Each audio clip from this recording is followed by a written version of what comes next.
Tawagin ninyo ako sa pangalang Nanding. Palayaw ko yan at nakatira ako sa isang barangay na sakop ng Isabela. Matagal ko na ring pinag-iisipang magpadala ng kwento dito, pero ngayon ko lang nagawa. Nga pala, 47 taong gulang na rin ako at may sarili na ring pamilya. Meron akong 3 anak, ngunit nangyari ang kwento kong ito noong mga 20 anyos pa lang ako at isa pa lamang yung aking anak. Dahil kakapanganak lang noon ang asawa ko sa panganay namin. Tawagin natin yung asawa ko sa pangalang Gloria. Noong mga panahon na ito, wala pa akong formal na trabaho. Palipat-lipat lang at parakit-rakit. Kahit ano ginagawa ko noon. Nangangahoy, nagtitinda ng gulay, namamasada ng tricycle ng barkada ko kapag hindi niya ginagamit, at nagtitinda rin ng mga kakanin na niluluto ng asawa ko. Kung ano-ano lang basta makaraos. Kung nasaan may kinikita, yun ang papasukin ko noon. Siyempre, bagong simula sa pagkakaroon ng pamilya, kaya medyo walang-wala pa talaga kami noon. Nagtiis din muna kami sa hirap ng buhay. Nakiusap lang kami sa tiyuhin ko noon na magtatayo kami ng bahay doon banda sa kanila. Maliit na kubo lang yung aming itinayo. Wala pa nga kaming CR noon eh. Nakikigamit lang din kami sa tiyuhin ko. 3 bahay yung magkakalapit noon. Sa totoo lang, medyo magkakadikit na nga talaga. Bale, yung bahay ng pinsan ko na anak ng tito ko, bahay nila tito mismo at yung bahay namin. Sa harap namin itaniman ng mga gulay, habang sa likod naman ay kagubatan na. Tawagin natin yung tiyuhin ko sa pangalang Tito Ando. Mabait ito sa amin na talagang matulungin. Kapatid siya ng mama ko. Nung maagang namatay yung papa ko dahil sa sakit, talagang hindi kami pinabayaan ni Tito Ando. Nung bagong lipat pa lang kami doon banda sa kanila, binalaan kami ni Tito Ando at ng pinsan ko na mag-ingat daw kami kapag gabi na. Siguraduhin nakasara ang mga pinto at ganun rin yung mga bintana. Sa kabilang parte daw kasi ng gubat na nasa likod ng bahay namin, ibang baryo na. Baryo na ayon kay Tito Ando ay marami raw talagang mga aswang nung panahon na iyon. Yung iba daw paglabas mo pa lang ng gubat, doon lang din banda yung kanilang mga bahay. Parang nasa bukana ng kabilang baryo. Kaya sabi ng tito ko noon, hanggat maaari daw, wag na lang daw kaming pumunta doon banda, lalo kung paggabi na. Okay lang naman daw sa gubat, basta't wag lang daw lalagpas. Okay lang din daw kapag may araw pa, dahil hindi naman daw basta-bastang mga atake yung mga pinaghihinalaang aswang doon. Subok na rin daw yun nila tito, dahil napapadpad naman din sila doon. Tuwing gabi nga lang daw, may mga pagkakataon na meron daw silang naririnig doon sa may gubat. May pagkakataon din daw na may mga katawan ng patay na hayop na nakabalandra lang doon kapag napapadaan sila tito. Tapos yung parang kinain din daw talaga ng mas mabangis pang hayop. O baka hindi raw hayop, kundi aswang. Yun agad yung bungad na kwento at paalala sa amin ng tiyuhin ko noon paglipat namin doon. Yung pinsan ko naman, na solong anak nga ng tiyuhin ko, at yung asawa nito ay wala pa namang anak, at pareho silang may trabaho, na minsan ay hindi rin sila nakakauwi doon. Lalo at meron din daw silang bahay na tinutuluyan doon sa bayan. Madalas silang umaalis-alis. Kaya may pagkakataon talaga na kami lang yung naiiwan doon. Kaya ganun na lang ang pagpapaalala ng tiyuhin ko sa akin paglipat namin. Isang hapon, mga bandang 3:00 pa lang naman siguro yon. Medyo maaga pa. Wala akong ginagawa noon kaya nangahoy na lang muna ako doon sa gubat. Sa isip ko noon, wag lang akong magpagabi para walang problema. Habang nangangahoy, meron akong naamoy na sobrang bahong amoy. Amoy patay na hayop yon. Kaya habang tumitingin-tingin ako sa paligid, ay alam ko na rin halos kung anong posible kong matagpuan doon. Gamit ang dala kong itak, pinagpuputol ko yung mga matataas na talahib habang sinusundan ng amoy kung saan ba talaga banda nanggagaling. Hindi kasi talaga ako matahimik hanggat hindi ko makita kung ano nga ba yon. Ilang sandali pa po, Sir Dan. Tumambad sa akin ng isang maliit na baka. Wasak yung tiyanon, wala ng buhay at talagang nilalangaw. Muntik na akong masuka noon. Pero nung tignan kong maigi, Sir Dan, nakapagtataka talaga yung sitwasyon ng hayop. Parang lamang loob lang yung kinuha. Tapos sinayaan na yung hayop doon na mabulok. May tali pa nga yung hayop eh. Baka naligaw lang doon. O di kaya ay hinila papunta doon. Ang hindi ko lang alam noon ay kung may araw pa ba dinali o kung gabi na. Ang baho po ng amoy noon. At medyo nagsimula na rin yung magnas kaya alam kong ilang araw na yon. Gusto ko pa sanang ilibing. Pero wala naman akong gamit para mapabilis na gawin yon. Lalo at nagmamadali na nga rin ako. Kaya hinayaan ko na lang. Nung lumayo na ako doon at babalikan ko na sana yung mga naipon kong kahoy, may napansin akong matandang naglalakad. Bagong mukha yon kaya alam kong hindi ko kababaryo. Napaisip ako noon kung anong ginagawa niya roon sa gitna ng gubat. Sigurado akong hindi ko kilala. Dahil halos lahat naman ng kababaryo ko na nasa ganong edad, kilala ko rin naman lalo at naglalako nga ako ng mga kakanin. Kaya naisa-isa ko na halos ang mga bahay sa baryo namin. Magtatago sana ako para tignan kung anong ginagawa niya sa loob ng gubat. Kaso agad po nito akong nakita. Medyo napatingin din ito na sinusubukan akong kilalanin. Pero pagtalikod niya ay mabilis po itong naglakad palayo. Meron itong bitbit na hayop na hindi ko alam kung manok ba o kung ano. Pero sigurado ako na meron siyang dalang hayop. At laking gulat ko nung sinubukan ko siyang habulin at tinawag. Pero ang bilis po niyang nawala. Sa ganong edad, parang ang labo na ganon siya kabilis kong kumilos. Dahil doon, kahit konti pa lang yung naipon kong kahoy, mabilis ko na yung itinali at binuhat pa uwi. Hindi ko alam noon pero kinilabutan talaga ako doon sa matanda. Kakaiba kasi ito kong kumilos at kakaiba rin kong makatingin. Pero mas lalo akong nangilabot noon nung pag-uwi ko ng bahay. Dahil nung sinabi ko sa asawa ko yung nakita ko sa gubat, pati yung tungkol sa matanda at inilarawan ko ngayon. Sinabi sa akin ng asawa ko na meron din daw parehong matanda na napadpad doon banta sa amin na ganon din. Matandang lalaki. Pareho yung tindig pati yung suot na damit. At yung mukha nito, ganon din daw. Yung tipong alam mong kakaiba na agad. Doon ko na nga napagtanto na yung matandang nakita ko sa gubat, doon na pala nang galing sa bahay namin. Nagtanong lang daw ito sa asawa ko kung saan ba yung daan papunta sa kabilang baryo. Sinabi naman daw ng asawa ko na paglabas nga nito sa gubat sa may likod ng bahay namin ay kabilang baryo na. Pero ayaw daw nitong maniwala at pilit niyang pinapabuksan sa asawa ko yung pinto namin para mas magkaintindihan daw sila sa kanyang tinatanong.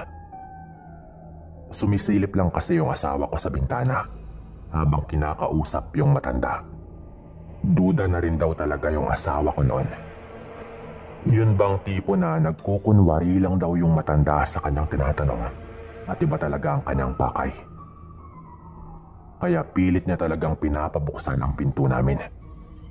Kaya sabi daw ng asawa ko, "Sige lolo, para sigurado ka, tatawagin ko na lang din yung asawa ko. Nandito lang din siya sa kwarto eh. Natutulog. Gigisingin ko na lang." Sabi daw ng asawa ko noon na nagsinungaling din siya dahil wala naman talaga ako doon sa bahay. Dahil nasa gubat nga ako nangangahoy. Gusto lang daw niyang malaman ng matanda na kasama nila ako sa bahay nung mga oras na yon. Lalo at umiiyak-iyak din daw yung anak namin noon na mas tumatawag daw ng atensyon ng matanda.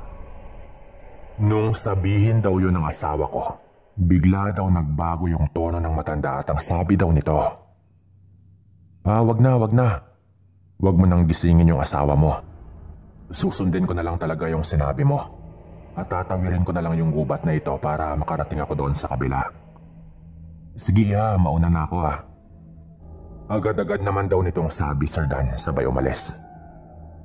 Pero yung tingin daw nito nung umiiyak yung sanggol namin sa loob, parang natuwa daw ito na parang may ibang gustong gawin.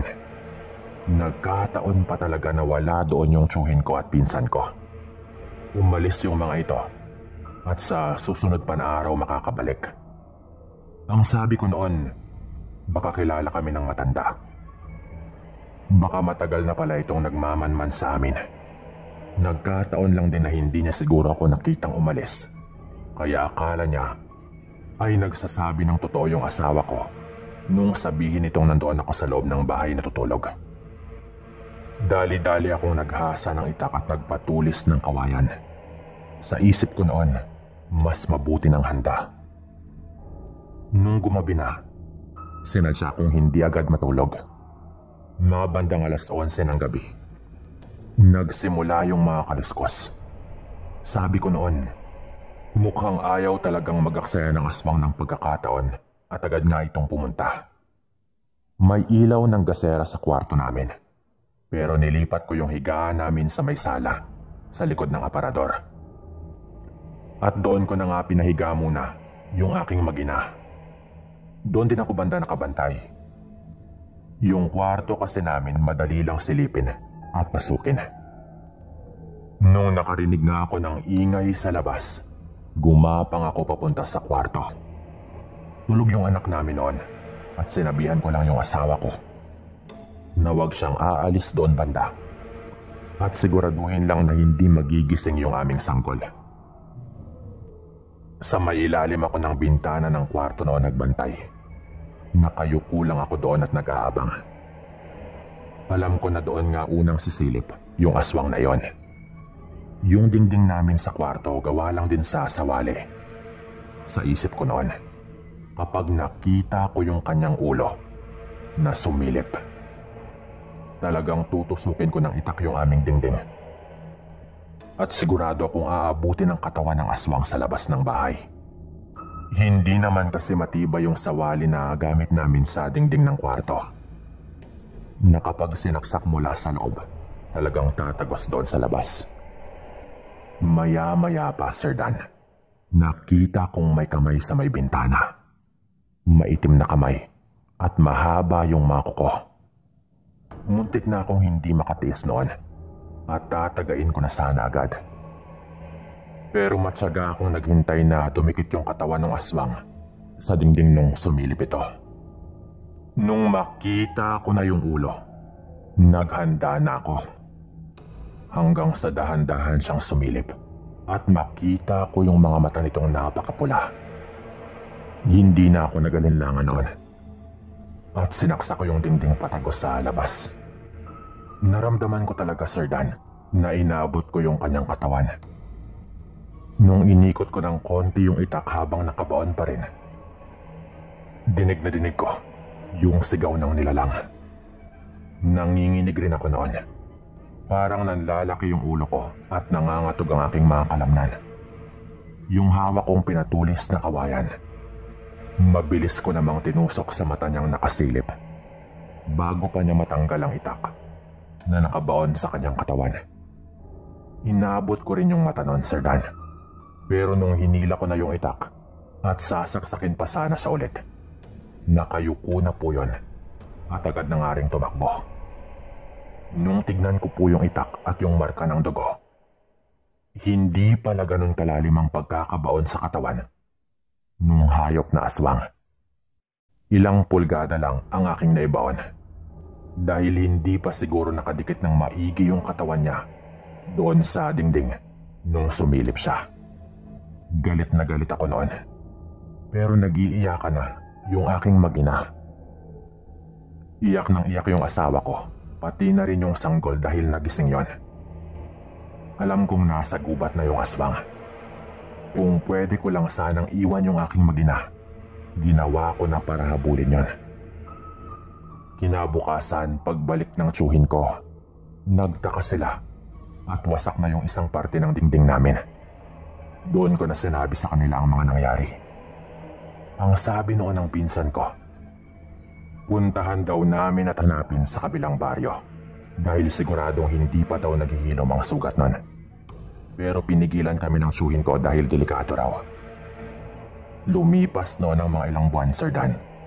May isang hapon na may nakita yung tiyuhin ko sa may bukana ng kabilang baryo na isang matanda na bulag daw yung kabilang mata.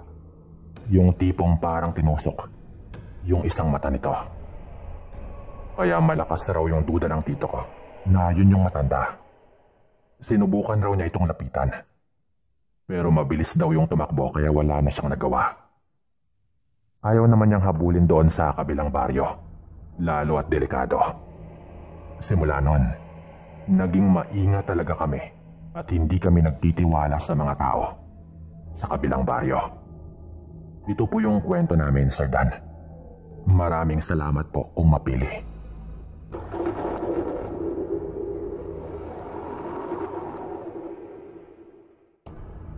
Sa isang liblib na baryo sa Samar, nangyari itong kwento na ito. Hindi ko nga lang pwedeng banggitin yung lugar, lalo at baka makilala pa po ako. Palagi kitang naririnig sa mga terminal ng tricycle at jeep, kasama ang iba pang mga narrator. Kaya alam kong may mga taga sa amin na nakikinig din dito. Kaya itago nyo na lamang din ako sa pangalang Dodoy. Isang hamak na mangingisda sa probinsya namin. Ngayon, ako naman yung magbabahagi ng karanasan ko. Na matagal na panahon na rin ang nagdaan nung mangyari ito. Galing kami ni Ben noon sa pangingisda. Isang ordinaryong madaling araw lamang yun sa amin. Madaling araw talaga kasi kami lagi umuwi. Gabi din kami nagpapalaot. Tapos madaling araw na kami kung makauwi. Mga alas 3 o alas 4. Diyan lang banda lagi yung oras ng pag-uwi namin. Sa pagkakataong ito, mga alas 3 pa lang. Inilabas pa ni Benon ang kanyang 2 biskwit na baon. Binigay pa niya sa akin yung isa. Madalas, naghahapunan naman kami bago umalis. Pero pagod lang din talaga kapag pauwi na kaya nakahiligan talaga ni Ben na bumao ng biskwit. Ako naman kung ano-anong prutas lamang yung dinadala ko. Madalas saging. Para habang nasa gitna kami ng laot, meron kaming nakakain. Alam kong mga kapwa kong mangingisda lamang yung makakaintindi nito. Pero kapag nasa gitna ka ng laot at medyo pagod na, parang lahat talaga ng pagkain lalong sumasarap. Pareho kaming merong bitbit noon. Mga gamit lang at yung mga nahuli namin. Na nung pagkakataon nga na iyon ay hindi naman karamihan. Sakto lang na makaraos. Medyo mahina talaga ang huli namin noon eh. Magkapit bahay lang kami ni Ben. Pero medyo malayo-layo pa yung bahay namin doon sa may tabing dagat. Nasa kalagitnaan na kami nung may narinig kaming naglalakad sa likuran namin. Hindi naman yung sobrang klaro talaga na merong naglalakad. Alam mo yung tipong may mga yabag ng palang talaga kaming naririnig. Nilingon ko yon. Narinig mo ba yon, Tol? May naglalakad dyan sa likod pero wala naman. Sabi ko noon. Pagkatapos kong lingunin at ilawan. Pero wala talaga akong nakita. Ang sabi ni Ben, baka guni-guni lang daw namin. Weirdo nga lang na pareho naming narinig. Pero ganon yung iisipin namin. Nagpatuloy lang kami sa paglalakad. Hindi nga siguro inabot ng 2 minuto. At agad naman yung nasundan ng mga pagaspas. Alam po ninyo yung tipong parang merong lumipad bigla. Pero halatang hindi lang basta-bastang ibon. Dahil malakas talaga na parang malaking ibon talaga yung lumipad.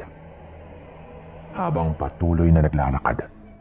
Nararamdaman talaga namin na parang yung tunog ng pagaspas sumusunod din sa amin. Tumigil na kami noon at ibinaba namin ang aming kagamitan. Noong tumigil kami sa paglalakad, bigla ring tumigil ang pagaspas na naririnig namin sa malapit. Gamit yung dala kong flashlight, sinubukan kong isa-isahin yung mga puno sa paligid. Mga 3 puno pa lang siguro yung nailawan ko nung may biglang lumipad mula sa puno sa kanan namin. Kaya agad kaming napalingon doon banda. Pero agad akong hinawakan sa likod ni Benon at pwersahan niya akong pinadapa. Kaya napadapa ako noon pero dumapa din pala si Ben.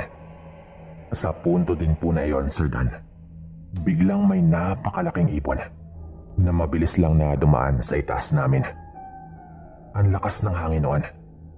Nahalata talaga na hindi lang ordinaryong ipon yon. Bigla na lang dumilim sa itaas namin noon. Nung dumaan ito, na parang sa pakpak pa lang, halatang talagang may kalaparan. Akala ko talaga dumaan lang yon pero hindi. Nagsalita bigla si Benon. Muntik na tayong madagit nun tala. Aswang yun. Nakita mo naman, di ba?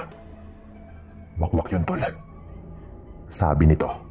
At pagkatapos nga niyang sabihin yon, biglang humuni ng napakalakas ang isang wakwak. Alam niyo po kasi meron yung malaking pinagkaiba sa ibong uwak eh. Mas mabilis po yung huni ng wakwak. Nung tiningala po namin ulit, paikot-ikot na yon na parang napakalaking paniki sa itaas lang namin. Doon ako nagsimulang kabahan. Dali-daling kinuha ni Ben yung lighter at sinindihan niya yung dala naming sulo na ginagamit nga namin sa pangingisda bilang reserba dahil minsan nauubusan ng baterya ang dala naming flashlight. Takot sa apoy ang mga wakwak. Subukan lang niya na dagitin tayo. Sabi noon ng kaibigan ko. At paulit-ulit niyang winawas-iwas ang sulo habang itinataas niya yon. Sige, subukan mo! Sigaw pa nga ng kaibigan ko noon. Binitawan na namin ang aming mga gamit at yung konting huli na lang namin yung aming binitbit habang mabilis kaming lumayo doon banda. Nung halos patakbo na po kami, nakikita pa rin namin na paikot-ikot ang parang malaking paniki hanggang sa bigla yung maglaho at bigla ring tumigil yung huni. Nung nasa may mga kabahayan na po kami banda, sigaw kami ng sigaw noon na meron ngang wakwak hanggang sa isa-isang sumindi ang mga ilaw sa mga bahay. Nahalatang nagising na yung mga ito. Naglabasan pa yung iba at naabutan nila kaming humahangos na sa kaba. Nakita mismo namin eh. Pinainom nila kami ng tubig. Inilawan nila ang buong paligid pero wala na rin kaming nakita pa. Laking pasalamat ko noon kay Ben dahil kung hindi dahil sa kanya, baka nadagit na talaga ako. Nakarating naman kami sa bahay namin noon ng ligtas. Pero nandoon pa rin yung kaba kung sakali mang mapadaan kami ulit doon. Kaya ilang araw muna kaming hindi nangisda noon. Medyo nag-ingat lang din muna kami. Lalo at grabing kaba din yung naramdaman namin noon. Pero may isang detalye pa akong hindi nababanggit. Nung nakaraang gabi bago yung gabing hinabol kami ng wakwak, meron pang ibang nangyari. Pauwi na kami sakay ng motorboat na gamit namin sa pangingisda. Nagkataon na magkasama kami sa isang bangka noon ni Ben. Dahil nasira nga yung gamit ko. Nung pagdaong namin, hindi namin nakita ang isang bangkang disagwan at nabunggo namin yon. Bangka yun ng kababaryo namin na tawagin nating Mang Dolpo. Nagkataon kasing malalim yung tubig noon. At itinali lang niya ang bangka sandali dahil meron lang siyang binalikan. Kaya nasa tubig yon at nakahanda na. Sulo lamang yung gamit namin noon na hindi na ganon kaliwanag nung pauwi na kami dahil paubos na nga yung gas. Kaya hindi namin nakita yung bangka. Nung mabunggo namin, nabali talaga yon na hindi na pwedeng sakyan. Siyempre maliit lang yon kumpara sa gamit namin. Ginagamit lang yon ni Mang Dolpo para makuha yung kanyang bangkang dimotor na nakaangkla sa may gitna banda. Ang sabi naman namin ay babayaran namin pero mga ilang araw pa. Dahil kailangan muna namin na maghanap ng pera. Galit na galit po si Mang Dolpo noon. Nagkataon pa na itong kababaryo namin na ito, matagal na ring pinaghihinalaan sa baryo namin. Aswang daw sabi nila eh. Kaya nung merong humabol sa amin, yun agad yung una naming naisip. Isa pa, mas malapit sa dalampasigan ng kanyang bahay. Kaya makikita niya talaga kami kapag dumaan kami pa uwi. Baka may magsabi po dito sa inyo na malabo na merong aswang na nakatira malapit sa dalampasigan dahil ayaw nga nila sa tubig alat. Pero yung paniniwala kasi sa lugar namin, ayaw lang ng mga aswang sa tubig alat kapag nasaan yung aswang sila o kapag nagpalit sila ng anyo bilang hayop. Talagang ayaw nila ng tubig alat kapag ganon. Pero kapag nasaan yung tao naman yung mga ito, wala naman silang problema. Kaya nga nagagawa nilang makipaghalubilo ng malaya sa mga normal na tao. Ganon rin sa simbahan. Nakakapasok yung mga aswang na iyan sa simbahan basta't nasaan yung tao lamang sila o nasa normal lang nilang anyo. Ito po ay mga paniniwala lang din sa mga napapansin namin sa lugar namin. Nasa inyo naman po kung ano para sa inyo. Balik po tayo. Nangutang na kami ni Benon para makabayad na kami kay Mang Dolpo. At agad-agad nga naming ibinigay sa kanya. Pero nung binigay na namin, bigla siyang humingi ng karagdagang bayad. Dahil ilang araw din daw siyang matitigil sa kanyang trabaho sa pag-aayos ng kanyang bangka. Willing naman kami ding magbayad. Pero ang sabi namin noon, bigyan niya muna kami ng kahit 3 araw at babayaran namin lahat-lahat. Naintindihan naman namin ang sitwasyon siyempre at wala kaming balak na hindi magbayad. Pero hindi po nito nagustuhan na hindi nga agaran ng bayad. Kinagabihan po niyan, yung tatay naman ni Ben, yung nakaranas na habulin ng isang aswang. Si Mang Tony, yan po yung tatay ni Ben. Nakatambay kami noon sa may labas ng bahay nila Ben.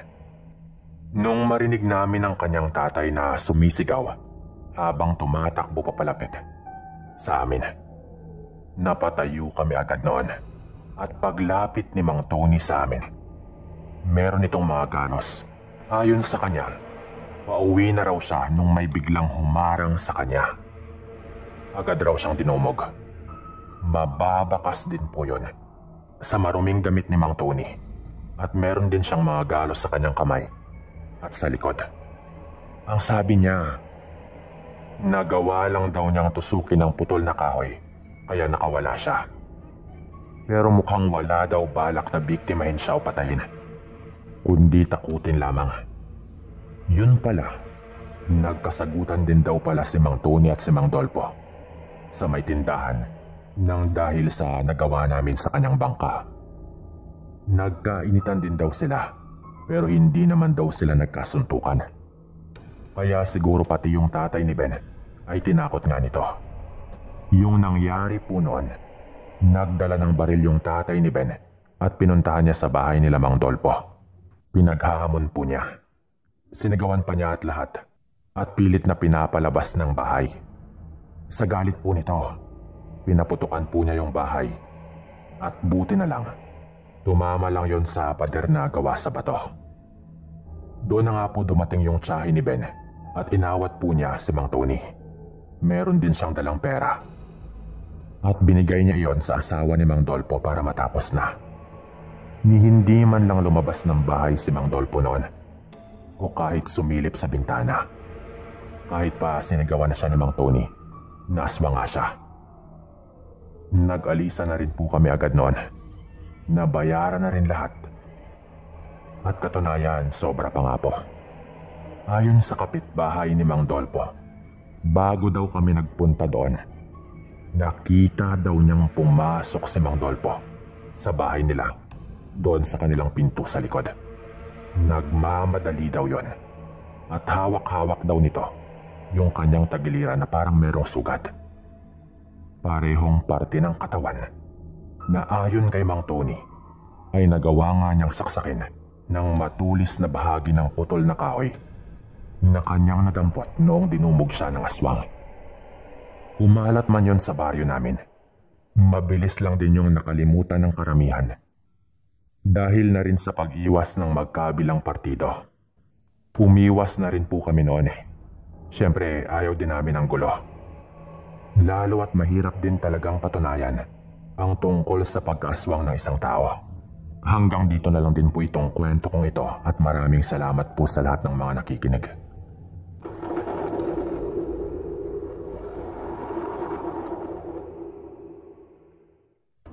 Magandang araw. Lalong-lalo na po sa inyo, na tulad ko ay lagi talagang nakasuporta sa mga kwento sa channel na ito. Mga 50 mahigit anyos na po yung nakaraan. Meron pong naging karanasan yung lolo ko noon na hinding-hindi niya malilimutan. Kaya tuwing may pagkakataon ay paulit-ulit niya talagang ikinukwento sa amin. Ikukwento ko po ito sa inyo. Sa paraang parang yung Lolo Alberto ko po talaga yung nagkukwento. Para mas madali pong ikwento. At bilang respeto na rin po sa yumao kong lolo. Sisimulan ko na po. Alberto nga po pala. Taga-Oriental Mindoro. Nangyari ito napakatagal na panahon na ang nakaraan. Noong araw, naglilingkod ako sa simbahan bilang sakristan. Maliit pa lang po ako, ginagawa ko na po yun. Hanggang sa binata na nga po ako, ay ganun pa rin yung aking ginagawa. Mga lagpas 20 na po ako ng panahong ito. Pero patuloy pa rin ako sa paglilingkod sa simbahan sa aming bayan. Ito ay sa kabila ng katotohanan na medyo malayo sa bahay namin ang simbahan. At malayo-layong lakaran talaga ang ginagawa ko lagi. Lalo at wala po akong pangpamasahe. Kapag binibigyan naman ako ng mga pari, ay lagi ko pong tinatanggihan. Lalo at noong araw po, wala rin talagang masyadong natatanggap ang mga pari. Kaya nahihiya akong tanggapin ang kanilang mga ibinibigay. Lalo at alam ko pong gagamitin din po nila yon sa mga pangangailangan nila at sa kanilang mga pamilya na pinag-aaral po nila. Alam ko po yun dahil madalas po nilang mabanggit yon sa akin. Sanay na rin po yung aking mga paa sa lakaran. Puro kalyo man okay lang po, basta ang mahalaga, nagagawa ko ang dapat kong gawin. Galing po ako sa mahirap na pamilya. Yung literal po talaga na magbabanat ng buto araw-araw para may makain. Ito ang dahilan kaya hanggang high school lang po yung inabot ko. Kahit may tuturing ko naman po yung sarili kong matalino noong nag-aaral pa po ako. Pero wala talagang paraan noon para magpatuloy. Lalo at kailangan ko na rin tumulong sa paghahanap buhay. Isang araw po, may okasyon po noon sa simbahan. Siyempre, nandoon po ako noon para tumulong sa lahat ng mga dapat gawin. Ginabi po ako noon. Ang masakla pa po doon, malayo-layo na po yung nilakad ko pa uwi. Nang mapansin ko na naiwan ko pala yung supot na merong lamang mga pagkain na pinadala lang po sa akin para meron sana kaming ulamin sa hapunan. Kapag ginagabi po kasi ako, talagang hinihintay ako ng pamilya ko na makauwi para sabay-sabay po kaming kumain. Kaya ang ginawa ko, binalikan ko po talaga. Binilisan ko na lang po noon yung aking paglalakad. Nung nakuha ko na, dumiretso na ako agad pa uwi. Medyo pagod na ako noon, pero sabik rin na makauwi. Lalo at yung dala ko pong pagkain Sobrang bihira lang kaming makakain ng ganon. Lalo na po yung aking mga kapatid. Yung sardinas po noon, sobrang espesyal na po sa amin. Kaysa naman kamote o nilagang saging na naman ang aming kainin. Marami din kasi kaming magkakapatid. Habang naglalakad po noon, parang normal lang naman na gabi. Maliwanag pa po yung buwan noon. Doon naman ako dumadaan lagi. At wala naman akong kahit anong naranasan noon. Hanggang nagkaroon nga po, nung gabi na ito mismo. Ang unang nangyari, nakaamoy ako ng kakaiba. Yung tipong parang nagkalat siya sa paligid. Hindi kagandahan yung amoy, na parang sumusunod sa hangin, na hindi ko man lang matumbok kung saan ba talaga yun ang gagaling. Ang ingay din ng mga ibon noon sa paligid. Matingin-tingin ako sa gilid ng daan. Hanggang sa napansin ko na lang na tagaktak na pala yung aking pawis. Alam ko sa sarili ko noon na parang merong mali. Parang may nakatingin sa akin na hindi ko may paliwanag. Pero wala naman akong makita. Kahit patingin-tingin ako sa paligid at maliwanag naman yung buwan ng gabing yon. Medyo nakahinga po ako noon ng konti nang meron akong narinig na motor na paparating. Nung malapit na po yung motor, nakilala ko po agad yon. Yung tiyuhin ko, na angkas-angkas pa nga po yung kanyang mga anak. Tumigil pa sila saglit noon para subukan sana namin kung pwede ba akong umangkas, pero hindi talaga pwede. Angkas po kasi ni Tito yung tatlo nitong mga anak na medyo maliliit pa. Kaya alanganin talaga. Ang sabi po nito noon, babalikan na lang daw niya ako kung ganahan siya. Tumawa lang po kami noon bago po ito nagpaalam na mauuna na raw sila. Nung malayo na po sila, muli na naman pong nag-iingay ang mga ibon sa paligid. Parang hindi sila mapakali. Hanggang meron akong narinig na parang may kung anong nagpapalipat-lipat sa mga puno sa gilid ng daan. Noong nilingon ko, wala naman po akong nakita. Pero base po sa mga tunog, halatang may kalakihan yon, na naririnig ko talagang gumagalaw ang mga sanga. Siyempre, sa ganong edad ko na, hindi naman ako yung tipong tatakbo agad dahil doon. Pero aaminin ko pong nakaramdam na ako ng kakaiba.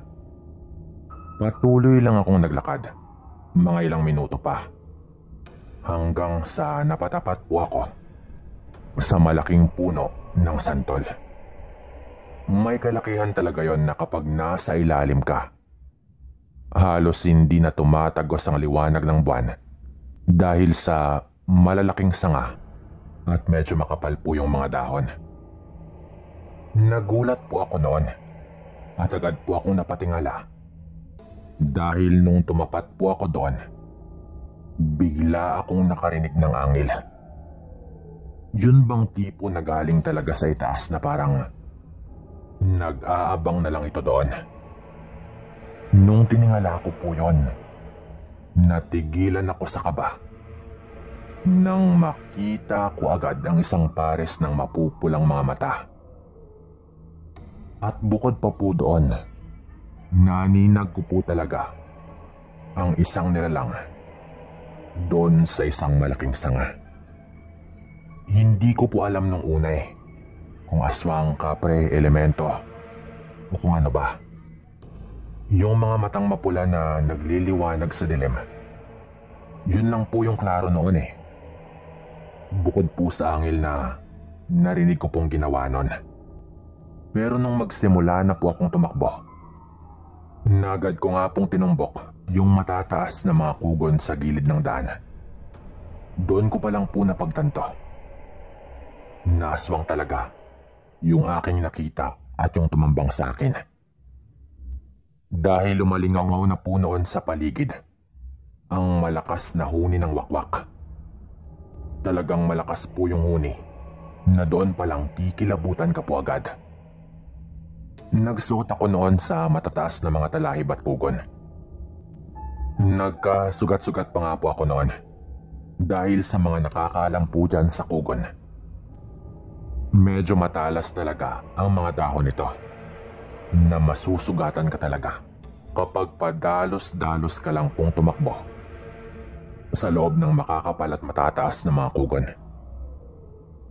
Kahit hindi naman matibay ang dahon, matalas talaga ang dahon nun. Parehong dahilan kung bakit ayaw rin po ng mga wakwak sa ganon. Lalo at meron daw pong parte sa kanilang mga pakpak na medyo manipis lang. Paikot-ikot po yun sa itaas. Yung supot ko na dala na merong lamang pagkain, nagawa ko pang itali ng mahigpit at pilit kong pinagkasya sa maliit ko lang naman na dalang bag. Gusto kong humingi ng tulong noon, pero natatakot rin po ako na baka madali niyang malaman kung saan ako banda at baka kaya pala nito akong dagitin. Payuko lang po akong tumatakbo noon sa parte namang hindi kataasan ng mga kugon. Halos gumapang na po ako mismo sa lupa. Talagang inaabangan lang ako nung wakwak na paikot-ikot sa itaas. Pakiramdam ko nga po noon, mamamatay na talaga ako. Maya-maya pa, bigla pong tumigil yung huni ng wakwak at napalitan po yun ng tunog ng motor. Doon po ako lalong kinilabutan. Alam ko po yung tsuhin ko na po yun. Pero buong lakas na po akong sumisigaw at nasa gilid lang naman ako banda ng daan. Pero hindi talaga nito ako narinig. Mahina lang yung kanyang patakbo. Pero parang wala talaga itong naririnig ng mga oras na iyon. Hindi ko po alam noon kung isa ba yon sa mga kakayahan ng aswang. Pero pakiramdam ko po noon, wala na talagang makakatulong sa akin. Doon na nga po ako nagpadalos-dalos at nagmadali po akong lumabas doon sa mga kugon at tumakbo sa kalsada, pauwi po doon sa amin. Kahit lagpas 20 na po yung edad ko noon, wala talaga sa utak ko noon na pumalag. Lalo at nanghina po agad yung aking loob nung unang pagkakataon na makakita po ako ng aswang. Nagulat na lang po ako noon nang makarinig ako ng parang malakas po na hangin na humahampas at meron na lang pong biglang humawak sa aking balikat. At agad po nito akong iniangat sa lupa. Naramdaman ko po talaga na saglit po akong umangat sa lupa bago po napunit yung damit ko. Dahil nga po sa aking pagpupumiglas, kaya nabitawan din po ako noon at tumilapon po ako sa may gilid ng daan. Talagang dinagit na po sana ako eh. Nung tumilapon po ako, pagtingin ko po doon sa itaas, naabutan ko pa po yung parang isang napakalaking ibon eh. Ang lakas po ulit ng huni ng wakwak noon. Nung hinawakan ko po sa may balikat ko, nagulat ako na meron na pong dugo. Nasugatan po pala ako, bukod pa po sa pagkapunit ng aking damit. Patunay na talagang dinagit nga po ako, pero hindi niya lang ako tuluyang nadagit. Doon ko na po nakita ulit na meron pong pabalik na motor at sumisigaw po ito na tinatawag ako. Yung tsuhin ko po pala yon, sakay ng kanyang motor na binigay lang naman sa kanya ng kanyang mayamang amo. Noong umalis na nga po ito, sa ilang taon din niyang pagtatrabaho doon sa kanyang amo. Buong lakas po akong sumigaw noon at pinilit ko pa nga pong bumangon. Sigaw po ako ng sigaw at ganon rin po si Tito. Nung makita po nito ako, sumisigaw po ito na narinig daw po niya na meron daw napakalakas na huni ng wakwak. Lalo at parang narinig din daw niya ng mahina ang boses ko. Doon po banda sa parteng yon. Nakapagtataka talaga Na nung sumigaw na po ako nung muntik na akong madagit, doon lang po sa pagkakataong yun ako narinig ng tsuhin ko. Nung dumating na po doon yung tsuhin ko, bigla na pong tumahimik. Yung sobrang tahimik talaga na parang walang nangyari. Dali-dali po akong umangkas at pinarurot na po ni Tito yung motor nito. Kahit hindi naman talaga yon ganon kabilis. Palingon-lingon pa rin po ako noon. Pero mukhang hindi na po kami sinundan nun. Nung pinatignan po namin sa albularyo yung sugat na tinamo ko, ang una po na nasabi ng albularyo, buti raw po hindi ako nadagit. Kahit wala pa naman akong sinabing ganong detalye. Ang sabi po nito, hindi lang raw namin alam, pero yung ibang mga nawawala daw sa lugar namin, aswang rin daw yung may gawa. Simula po noon, hindi na po ako nagpapagabi pa. Minsan nga kahit hindi pa naman lumulubog yung araw, tumatakbo na po ako agad. Ito po yung kwento ko. Maraming salamat po sa inyong mga makikinig dito.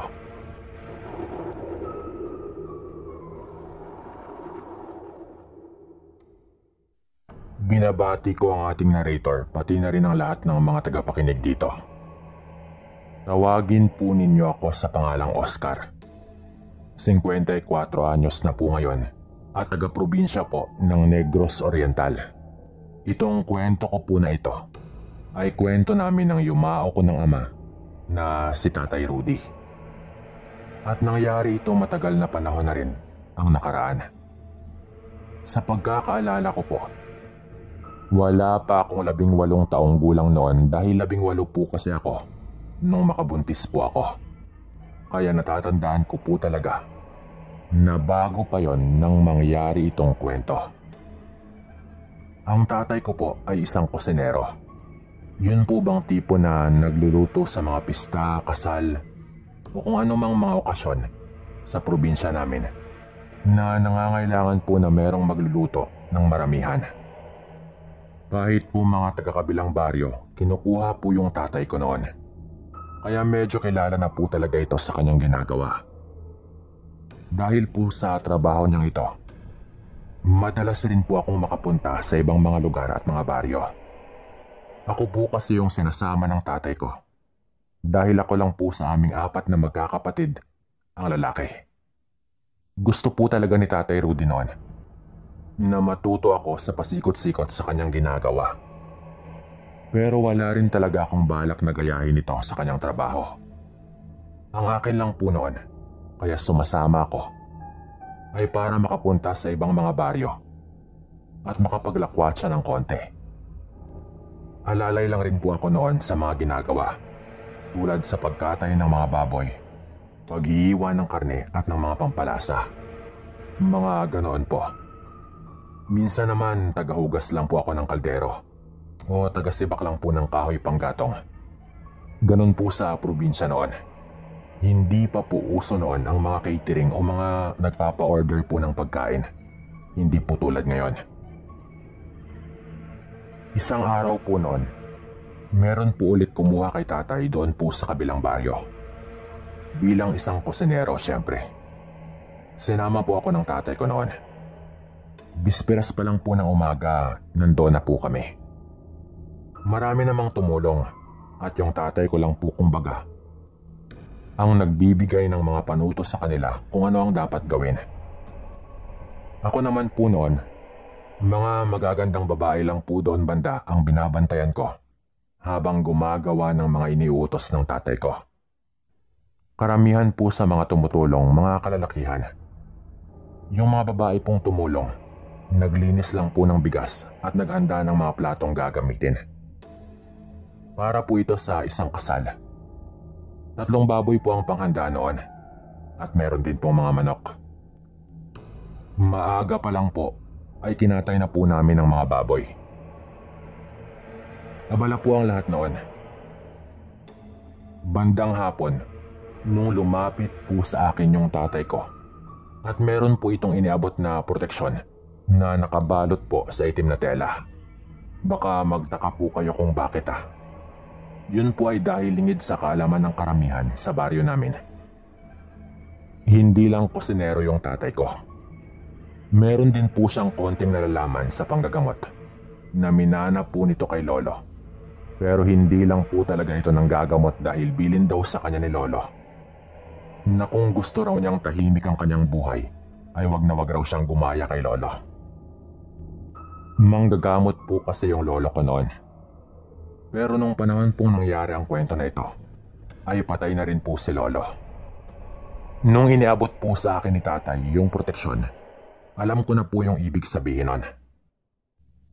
Meron ba dito, tay? Kaya binigyan mo ako nito. Tanong ko po kay tatay noon para lang po makasigurado. Meron, anak. Yung matanda sa bandaron. Yung nakaputi na nakasombrero. Sagot naman po ng tatay ko noon, sabay turo sa matandang lalaki na nakaupo sa hindi kalayuan. Isa po yung matandang yon na tumulong po sa pagsibak ng mga kahoy. Mga lagpas 6 na po yung edad nun. Pero malakas pa po yun. Ang ibig sabihin po ng tatay ko doon ay isang aswang, yung matandang yon. Nagtanong ako kay tatay kung nakumpirma na ba niya at ang sabi po nito ay oo daw. Mabilis po kasing nalalaman ng tatay ko kung aswang yung isang tao base po sa mga kilos nito. Lalo at meron nga po itong kaalaman.